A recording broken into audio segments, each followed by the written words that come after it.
عیسائیوں سے تھی، وہ 3 بحثیں پیش کرتے تھے، کہتے تھے عیسیٰ ابن اللہ ہے یا عیسیٰ اللہ ہے یا اللہ ثالث و ثلاثہ، اللہ 3 میں سے تیسرا ہے، تثلیث کے قائل تھے۔ 3 چیزوں کے عقیدے رکھنے والے کو تثلیث کا عقیدہ کہا جاتا ہے۔ کچھ عیسائی تثلیث میں تھے، میں نے کچھ نہیں کہا، ایک مرتبہ سب کے سب بحث کرتے رہے، پیغمبر دلیلیں دیتے رہے کہ نہیں، نہ عیسیٰ ابن اللہ ہے، نہ عیسیٰ اللہ ہے، نہ اللہ 3 میں تیسرا ہے۔ دلیلیں دی، انہوں نے نہیں تسلیم کیا۔ پھر ایک مرتبہ کہا فنجعل لعنت اللہ علی الکاذبین، ہم جھوٹوں پہ اللہ کی لعنت بھیجیں گے، جو مباہلہ ہوگا۔ 3 دن روزے رکھو، تم بھی آ جاؤ، تم اپنی حقانیت کی بات کرنا، ہم اپنی، اور اس کے بعد ایک دوسرے پہ لعنت کریں گے، نفرین کریں گے۔ جب نفرین کی جائے گی تو جھوٹوں پہ خدا جب نفرین کر دے گا تو وہ تباہ ہو جائیں گے، جو جھوٹے ہو گئے تباہ ہو جائیں گے۔ عیسائی سب جمع ہونے لگے، کیوں؟ قرآن کی آیت ہے، نہ تو ابنانا و ابناکم ونسانا و نساکم وانفسنا وانفسکم ثم نبتہل فنجعل لعنت اللہ علی الکاذبین۔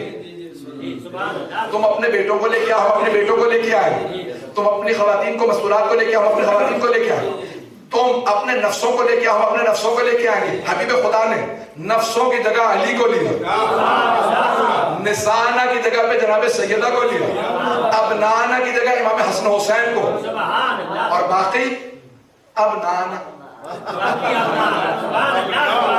اگر پہنچ جائے۔ اب کسی کو آنے کی اجازت نہیں۔ بڑے بڑے علماء نے لکھا نہ رات تھی نہ دن تھا، فجر کے بعد کا وقت تھا، طلوع آفتاب سے پہلے۔ دلیل یہ دی ہے کہ رات میں اس لیے نہیں بلانا چاہتے تھے حبیب خدا مباہلے کے لیے، تاکہ کوئی یہ نہ کہے کہ کون کون آیا تھا، رات تھی دیکھ نہیں سکے، اور دن میں اس لیے نہیں بلانا چاہتے تھے کیونکہ جناب سیدہ ساتھ ہے، پردہ بھی باقی رہے، آشنائی بھی ہو جائے۔ تو کہا فجر کے بعد چلوں گا، طلوع آفتاب سے پہلے۔ تو سب نے کہا، ہر اہل بیت کے تمام فضائل، سب نے چاہا ہم شریک ہو جائیں، ہر آدمی شریک ہونا چاہتا تھا۔ پیغمبر نے کہا انا مدینۃ العلم علی بابو، میں علم کا شہر، علی کا دروازہ۔ کسی نے کہا ہمیں بھی شامل کرو، کوئی دیواریں بنا، کوئی چھت، کوئی پرنالا۔ پیغمبر اسلام نے کہا لو تینا راغب غدن، میں کل اس کو دوں گا جو مرد ہوگا، کرار ہوگا، غیر فرار۔ ایک صحابی کہتے ہیں زندگی میں کبھی بھی علم کا شوق نہیں ہوا، لیکن اس رات پوری رات سو نہیں سکا، سب کے سب شریک ہونا چاہتے تھے۔ سارے فضائل اہل بیت میں سارے صحابہ شریک ہونا چاہتے تھے، لیکن مباہلہ واحد میدان ہے جہاں کوئی آنے کو تیار نہیں، ہمیں بھی لے چلے، بلکہ میرا دل کہتا ہے سب چھپتے پھر رہے تھے، ہم نہیں جائیں گے مباہلہ میں۔ جانتے ہیں کیوں؟ فنجعل لعنت اللہ ہے۔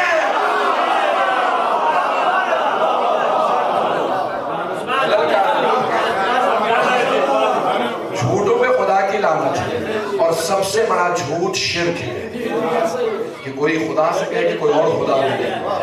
اگر بات پہنچ گئی ہو، اب ایک مرتبہ حبیب خدا چلے، میں یہاں پہ دوبارہ صاحب تفسیر عطیہ ابن بیان کا ایک جملہ پیش کر کے بات کروں۔ وہ کہتے ہیں کہ رات میں جناب سلمان نے پوچھا یا رسول اللہ کس مقام پہ مباہلہ ہوگا؟ تو کہا اس مقام پہ جہاں مسجد مباہلہ اس کا نام بدل دیا گیا۔ تو جناب سلمان رات میں گئے، وہاں ایک سرخ رنگ کا غالیچہ بچھایا، قالین بچھایا، پتہ نہیں توجہ ہے یا نہیں، سرخ رنگ کا قالین بچھایا، کیونکہ کونین کی بطول آ رہی ہے،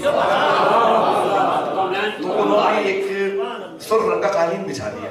اور آنے والے مقابلے میں کون تھے؟ نصرانی، عیسائی، کرسچنز۔ اب سمجھ میں آئے کہ یورپین میں ریڈ کارپٹ ٹریٹمنٹ کہاں سے شروع ہوئی۔ یہ ریڈ کارپٹ ٹریٹمنٹ انہوں نے دیکھا ہوگا کہ کوئی ایسے بھی ہوتے ہیں جن کے لیے سرخ رنگ کا قالین بچھایا جاتا ہے۔ تو صاحب عطیہ البیان نے لکھا کہ سرخ رنگ کا قالین جناب سلمان نے رات میں بچھایا۔ اب سمجھ میں آیا جناب سلمان نے بچھایا تو منا اہل البیت ہو گئے۔ منا اہل البیت کیسے ہوتا ہے؟ جب کوئی اتنا اہتمام کرے جناب سیدہ کے لیے۔ ایک مرتبہ حبیب خدا نے صبح کو اعلان کیا کون کون ساتھ چلے گا۔ علماء کہتے ہیں امام حسین اتنے کم سن نہیں تھے کہ گود میں اٹھائے جاتے، اتنے کم سن نہیں تھے، 3-4 برس کے تھے۔ سب کی ذمہ داری سب کے سامنے ذمہ داری سے پیش کرو بھائی، گود کے نہیں تھے، 6 مہینے کے نہیں تھے، 3-4 برس کے۔ امام حسن مجتبیٰ کی انگلی تھامی جو 1 سال بڑے ہیں، امام حسین کو گود میں لیا۔ تو بڑے بڑے علماء کہتے ہیں یہاں پیغمبر اسلام امام حسین کو گود میں لے کے بتا رہے ہیں جس کے ناز رسالت اٹھائے وہ حسین ہے۔